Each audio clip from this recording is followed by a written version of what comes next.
দেখো গোলু আমাদের বাড়ি এসেছে। গোলু তো শরীর খারাপ, শিনুর শরীর খারাপ। তোমার জ্বর হয়েছে? কোথায় জ্বরটা কোথায় হয়েছে দেখিয়ে দাও তো সবাইকে। জ্বরটা কোথায় হয়েছে দেখিয়ে দাও, দেখিয়ে দাও জ্বরটা কোথায় হয়েছে।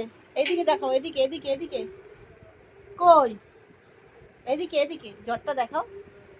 ও এখন খেলতে ব্যস্ত হয়ে গেছে, আবার জ্বর আসছে।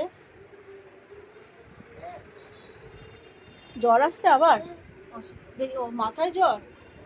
আসো দেখি ওষুধ খাবে, ওষুধ আসো, ওষুধ খাই দিয়ে আসো। আসো আসো ওষুধ খাবে, আসো। কি ওষুধ খাবে? আসো ওষুধ, আসো। ওটা হাম্পি দিয়ে যাও, ওটা হামি দিয়ে যাও। বাবা বাবা, এটা হামি। আমি স্টাইল দেখেছো? সবাইকে টাটা করে দাও তো একটু। এদিকে এদিকে ঘুরে, এদিকে ঘুরে, ওদিকে তাকিয়ে টাটা করছে।